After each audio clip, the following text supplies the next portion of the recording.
The sole purpose of this video is to provide a basic overview and orientation of your new apparatus. This video is not intended to act as or replace individualized driver-operator training. Individual fire departments may base guidelines, policies, and procedures tailored for best practices. Pierce Manufacturing and Hughes Fire Equipment representatives are not liable for injuries caused from acts resulting from actions inconsistent with the information provided within this video and/or accompanying manuals.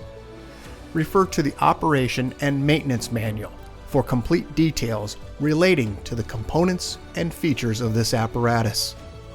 Only trained personnel should operate this vehicle or perform maintenance. You are responsible for learning how to operate this fire apparatus under all conditions without having to refer to the manual while operating at an emergency incident. This video will discuss types of warnings and caution labels. It is your responsibility to locate and identify each of the labels and understand the importance and associated hazards. Warning labels will point out procedure that must be taken or action that must be avoided to guard against the possibility of serious injury or death. Caution labels will advise you that there is a risk of damage to property if certain precautions are not followed. Continuous training, reviewing of operation and service manuals, developing good standardized practices will assist driver operators with a more complete understanding of the components and operation of this fire apparatus. As the driver operator of this vehicle, you are responsible for understanding the function of each component of the apparatus, maintaining control of the fire apparatus at all times while in operation. Make operational and functional changes while operating at an emergency without having to read operator's instructions or safety warning labels. Operate manual override and emergency shutdown procedures immediately if a component fails to operate properly. Components location may vary with each Pierce fire apparatus. Review the exact location of each component prior to operation. Major inconsistencies between your vehicle and the information contained in this video should be directed to your sales representative. Safe operation of any vehicle is the responsibility of the driver operator. You must learn the location and function of all controls, switches, gauges, valves, inlets, and discharges. Due to a higher center of gravity, heavy trucks have a significantly higher rollover tendency than other types of vehicles. To reduce the risk of rollover, avoid making sharp turns, excessive speed, and avoid abrupt maneuvers. In the event of a rollover crash, an unbelted person is significantly more likely to become injured or die than a person wearing a seatbelt. In the event of a crash, unbuckled occupants can also become a hazard to other occupants, as they may be thrown around inside the cab. Seatbelts are required while in operation. Please refer to your warranty certificates for details and information enclosed in your manuals. Customer-installed equipment must be mounted to withstand road travel and comply with NFPA 1901. Modifications such as drilling holes or welding to structural frame components of the chassis are not permitted. Contact Pierce for instruction and review of non-structural sheet metal or other dissimilar metals for modification. Follow the radio installation guide for further assistance on installing or mounting electronics. Before placing your new apparatus into service, perform a primary inspection of key components of the apparatus, including all fluid levels, anti-lock braking systems, electronic stability control, and automatic traction control. Weigh your apparatus to ensure that it conforms to axle and brake ratings. Never exceed the gross axle rating printed on the label inside the cab. Exceeding these ratings could lead to reduced component life, personal injury, or death. Review the use of auxiliary braking systems, compression brake, exhaust brake, electronic retarder, and hydraulic retarder. Before placing the apparatus in service, refer to the operational maintenance manuals. Information on the operation and maintenance functions for the components such as the pump, pressure governor, and foam systems, along with other options, is provided in either the Pierce manuals and/or other manufacturer support information delivered with the apparatus.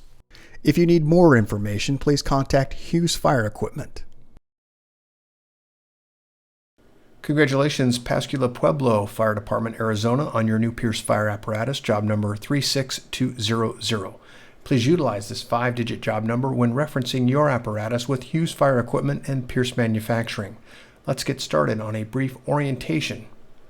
Starting on the front bumper, just under the front bumper on the frame rails, you'll find 2 open-ended tow hooks. Moving up onto the face in the center of the bumper, you'll find a cutout. This is the pass-through for your cable on your winch. Moving to the angled area, this is the speaker for your electronic siren and PA speaker. And on the side, you'll find a side-facing emergency warning light. Let's move up onto the bumper extension on the passenger side. You'll find a turret located on the passenger side. There are 3 tubbed storage locations here. D-handle gains access into all 3 of those locations. The outer edges will have hose storage. The inside location in the center houses your forward-facing winch. As we move to the outer edge, you'll find a cutout for the hose to attach to the 1.5" swivel discharge. As we move to the rear portion of that discharge, you'll find the ball valve location. Moving up onto the grill, forward-facing emergency warning lights. Moving to the headlight structure, low and high beam headlights. On the end, you'll find the turn indicator marker light. As we move up onto the hood, you'll find a grab handle for getting access to open the hood. And then as we move to the top of the fender, you'll find a turn indicator. Also, just above that location, you'll find the air intake. As we move to the outer edge of the mirror housing, you'll find a flat mirror at the top portion and a convex mirror in the lower portion. Moving toward the center of the brow is where you'll find a forward-facing floodlight. Located above that on the brow of the apparatus, you'll find your ID clearance lights. There are 5 located across the very top. Moving further up to the very top of the roof, you'll find your emergency warning light bar. Let's take a look at some close-ups of those items that we just pointed out. First, let's start down at the bottom. This is one of the open-ended tow hooks attached to the frame rail. As we move to the cutout on the front, this is the 15,000-pound maximum allowable winch rating. As we move up onto the cutout, D-handle gains access into the center area where the winch is located. It is pre-wired. All it needs to occur is the installation of the winch. Let's move from this location to the outer edge. D-handle gains access into the tubbed storage location for your hose. Inside, we've got dry deck material, also a swivel discharge located on the driver's side. This is an 1.5 inches. As we move directly behind the swivel discharge, this is where you'll find the activation for that ball valve. Let's take a look at the side of the bumper extension, where you'll find the side-facing emergency light, passenger and driver side. As we move up onto the grill, that's where you'll find the Pierce logo and also the 2 forward-facing emergency lights. Moving down to the lower section, you'll find your unit identifier 2201. As we move to the headlight structure, high beam and low beam headlights and also turn marker. Let's move up to the hood area where you'll find the air intake, and then as we move down to the fender area, this is where you'll find your turn indicator on the top. Let's move to the rear of the fender where you'll find the release mechanism latch. There's one on the passenger and driver side. Right next to that, we've got an indicator here. Front turret must be removed prior to tilting. As we move down, Michelin tires, steel wheels. Let's move to the entrance point for the driver position. Steps gain access to the cab. At the top section, you'll find the silver cap, ultra low sulfur diesel. Blue cap is your DEF tank. Let's move to the cab door, where you'll find a keyed door lock, easily accessible with a gloved hand. And then also right next to it, you'll find a grab handle for gaining access in and out of the cab. As we move to the mirror, as I previously mentioned, you have a flat mirror in the upper portion and a convex mirror in the lower portion. Let's move inside the door area, where you'll find affixed to the door panel safety and warning placard information. Also, as we look down, you'll find this yellow placard indicating the date of manufacture, the 5-digit job number, gross vehicle weight rating, cold tire inflation. This also houses information on all of the product fluids, capacities, and fluid types. Let's move to the top of the door where you'll find mirror control for passenger and driver side. As we move to the floorboard at the entry point is where you're going to find your master battery switch. Quarter turn accesses the battery on and off. As we move to the seat, it is an air ride comfort. It does have an air inflate deflate on the top section on the lower right, and then also front to back sliding forward control. As we move down to the console, you'll find a audible speaker. The outer edge of that speaker is an alarm, does allow you to brighten or dampen the sound. You do have a keyed ignition about the left knee of the operator. As we move up, you'll find a placard indicating the height, length, and gross vehicle weight rating of your vehicle. And then also all of your switches on the left side, speed control, set excel, also headlights, and increase, decrease for those cruise control. As we move to the left, oil, water, and transmission temp. To the right, combination gauge, fuel and def, front and rear air, tachometer and speedometer located directly in the center. Diagnostic information displays in the tally lights above the speedometer and tachometer. Also digital display readout in the very center area. As we move to the right, difficult to see in this image, this is going to be your engine brake, and then also you'll find your Allison transmission pad digital readout. Let's move just to the right in the dash area.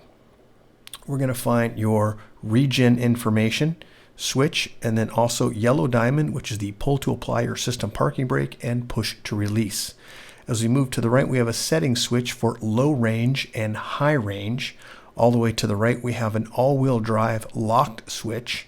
And then further to the right, 12-volt access. We have power outlet for 12-volt barrel style, and then also USB-C. As we move down to the very bottom, we have a mirror heat. And then further to the right, you'll find your filter minder. This is for the chassis engine air filter. Let's move further down in the center console of the dash area where you'll find your climate control for heat and defrost and fan speed. As we move to the center console, just a quick view here, you can see the joystick that controls the front bumper turret. We also have tally lights indicating high idle, do not move, open door, pump and gauge, OK to pump, and OK to pump and roll. We've got an emergency master switch here, also siren and horn switch, air horn, and then also all of our front, right, left, and scene and rear scene lights. We also have your main pump switch, foam switch, high idle, and perimeter lights, and then a lot of future switches if you need to activate those.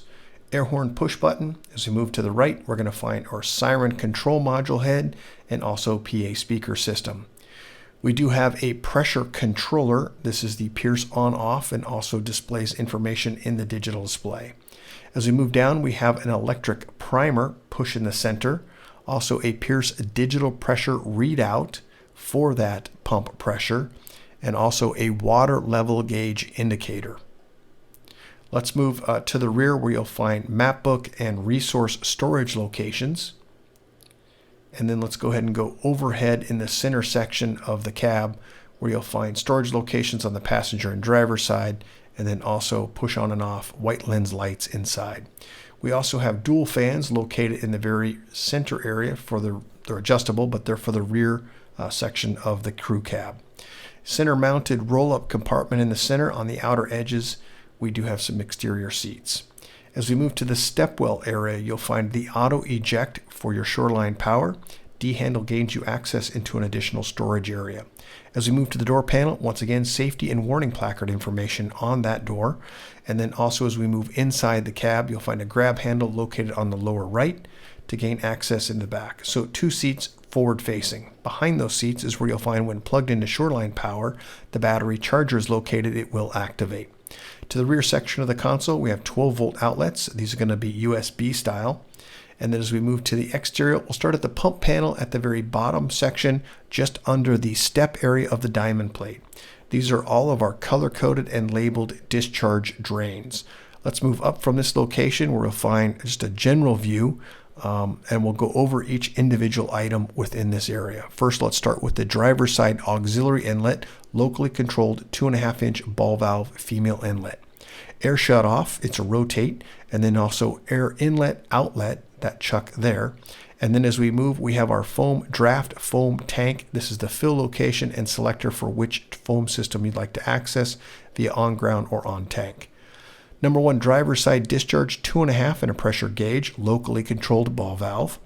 Let's move up from this location. We've got a few more items, some warning placards regarding pressure hazard. Caps may be under pressure. Be cautious when opening them. Also, warning placard, only trained personnel should operate this piece of equipment only after proper training. You do have a Husky 3 foam system. This is the specifications for that foam system. With that foam system, we do have a warning placard regarding do not mix different brands or consistencies of foam for the possibility of foam failure. The yellow handle matches the instructions on the back side of the door here. This is the foam operation for fill or operation positions of that handle. Tank fill and recirculating line at the top, and tank to pump. Just note, in is open, out is closed. We do have an engine cooler, rotate right to left for open and close. And we also have a variety of different styles of drains. This is the number 1 speed lay, that is a rotation. Warning here at the dead lay regarding entanglement hazard. Moving further, pressure hazard. Caps may be under pressure. Be cautious when opening them. As we move down, this is the 2.5-inch number 1 speed lay, water and foam capable. The red letter and the red indication also indicates that it is foam capable discharge.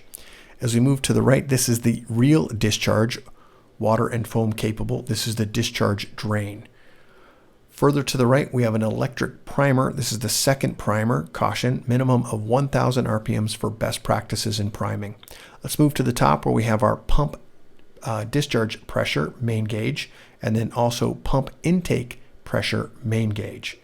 As we move to the very top, we have a placard indicating the test pressures, and then also water tank level indicator and foam tank level indicator. Moving to the right, this is your Husky Foam System 3 instructions and placard, and also above that is where you'll find this round black speaker.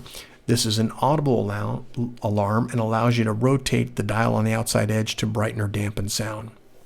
To the right, we have an hour meter, and as we move further down, you'll find your Pierce pressure throttle governor. It also has engine information on its display also. This is your pressure controller. And then to the right, you'll find your Husky Foam System 3. It's the red module. There are instructions for its operations on the face of the module.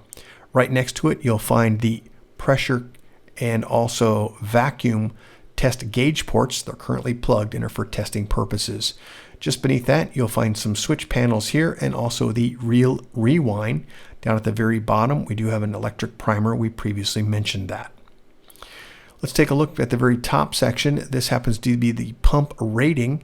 It gives you an indication at 1,000 RPM, 80 PSI at 125, 100 GPM at 200, 1,000 RPM, and so on. Just some close-ups of the items that we just talked about. This is highlighting the gauge, also the foam system instructions, and then also the pressure throttle governor located on the left, and then just to the right, the pressure controller. Husky Foam System 3, you can see the operating instructions. There are only 4 steps. And then as we move down, panel lights, left scene, right scene, future switches if you need to activate those. Real rewind is a push button and then a latch for opening the panel to the right side. There's one on the opposite side. Minimum operation maintenance schedule on the vertical sidewall. Those are for test pressures per NFPA. And then also at the very top, you'll find your booster line or red line. It's a pre-tension at the very top section. And then also a manual crank on the far right. As we move to the body, you'll find floodlight located on the front section, upper and lower emergency lights. D-handle gains you access into the main compartments. Let's move down to the rear axle where you'll find Michelin tires and steel rims. Moving back up just in front of the rear axle, you'll find SCBA bottle storage, DuraSurf to protect those bottles. And also to the rear, we have SCBA bottle with retaining straps, DuraSurf also to protect those bottles. Grab handle on the side for gaining access to the booster reel. At the top section, you'll find that side-facing floodlight. To gain access into the main compartments, you're going to find D-handles that are keyed locks. As we move inside the compartment, let's see, you have adjustable shelving located, ventilation, and also a pull-out and tilt downward main shelf. As we move to the rear compartment, At the lower section, you'll find a latch will gain access into the lower section, drops down gaining access inside the compartment, and then right next to it you'll find the lower emergency warning light. Let's move up to the next compartment above this location, adjustable shelf, ventilation, and LED lighting. Moving further up to the top, you'll find an emergency warning light, a little blurry in this image, I apologize for that. And then let's move around to the rear section of the apparatus. We'll cover some of the items at the rear. We do have rear drop-down steps at the very rear of the truck. These are on the passenger and driver side. As we move up from this location, just above the diamond plate, you'll find an emergency warning light, license plate holder, reverse, turn, and brake light. As we move inside of that location, you'll find a step and grab handle. Each of these steps do have illumination for each step for safety. I would like to point out a few things. These are the warning placards in this area. First, let's start with entanglement hazard. Because of those lines coming from aloft, there is the possibility of entanglement. That's why we have this warning placard. Also, always face the vehicle while climbing onto the vehicle for safety, and then also never ride on the vehicle while it is in motion. As we move up from this location, you'll also find the rear scene light cupped switch, and then also a used or dirty hose holder with a pin rotation style. Moving up, you'll find rear scene and emergency warning lights. As we move all the way to the very top, this is where the storage location for your rigid hose is located, drafting hose.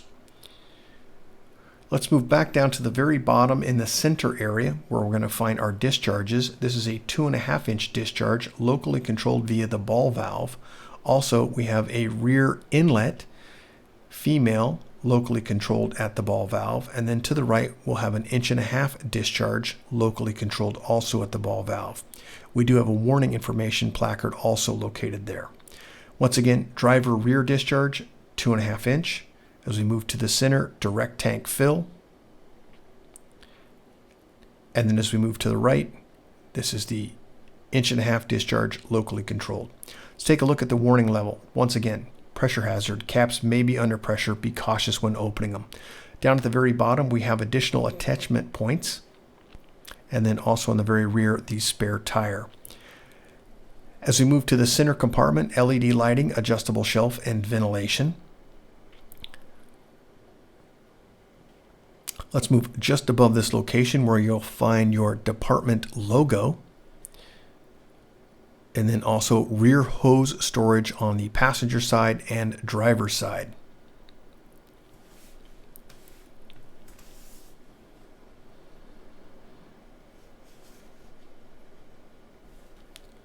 As we move back up to the top, you'll find your rigid hose or suction hose.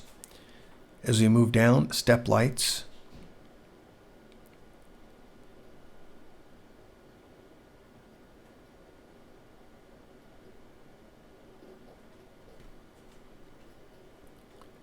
And then back up to the very top section. This is once again the holder for your used hose.